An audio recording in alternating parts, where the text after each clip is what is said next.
कांता बहन की दो बहुएं थीं, बड़ी कल्पना और छोटी प्रिया। कल्पना का जैसा नाम वैसा ही काम। सारा दिन कल्पनाओं में रहती, ना कोई काम करती ना कोई धाम। अरे कल्पना बहू, जरा अच्छी सी चटनी पीस दे, आज कुछ मजेदार खाने का मन है। पेट में जलन हो जाएगी माँ जी बुढ़ापे में, और वैसे भी मेरा काम करने का वक्त शाम का है, अब प्रिया को ही बोल दो। इतना कहकर कल्पना वहां से चली जाती है। कांता कल्पना के ऐसे रवैये से काफी परेशान रहती हैं। मैं बना देती हूँ माँ चटनी। ऐसा बोलकर प्रिया माँ को चटनी बनाकर प्लेट में खाने को देती है कि तभी वहां कल्पना आ जाती है। अरे वाह चटनी, जरा चख कर तो देखूं, बड़े दिन हो गए। अरे नहीं बहू, तू तो रहने ही दे चटनी खाना, पेट में जलन हो जाएगी।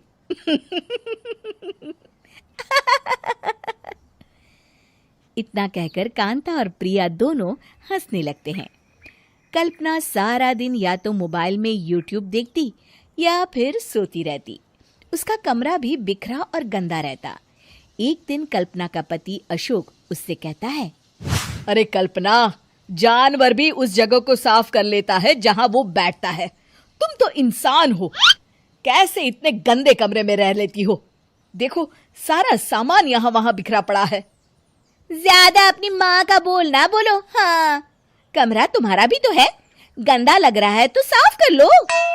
पता नहीं तुम्हारे साथ मैं कैसे जिंदगी बिताऊंगा।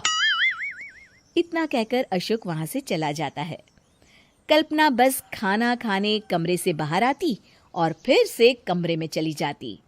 इससे कांता बहन काफी परेशान रहती। एक दिन प्रिया कांता से कहती है, माँ, मैं सारा दिन काम करके थक जाती हूँ, आप कल्पना दीदी से कहिए ना कि सुबह और शाम का काम बांट ले।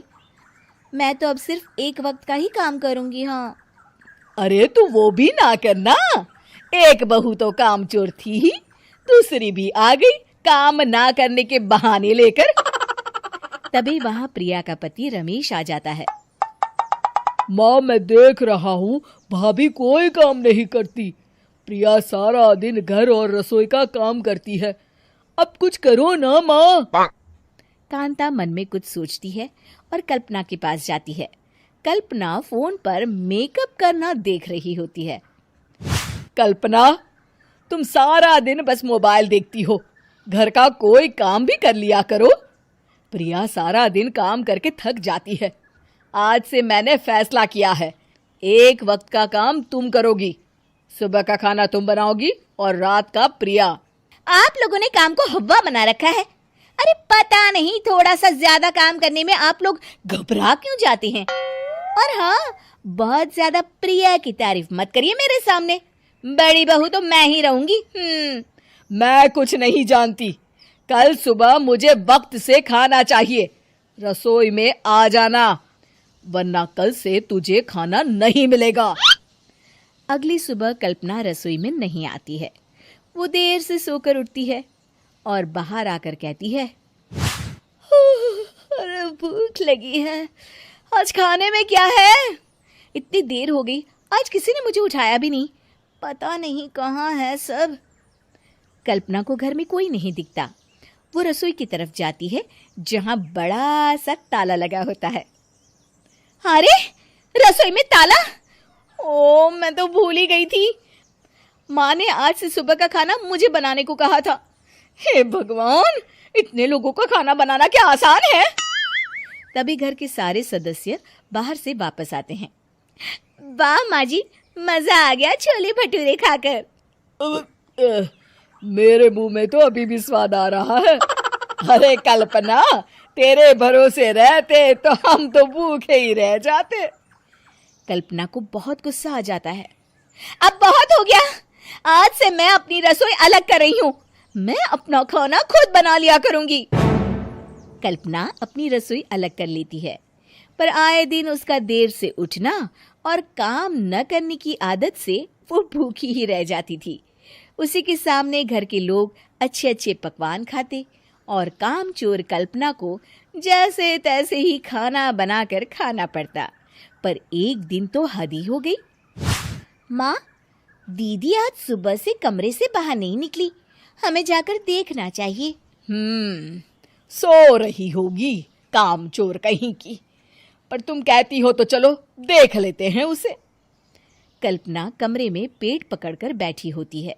हाय मेरा दर्द पेट दर्द के मारे मर रही हूँ मैं।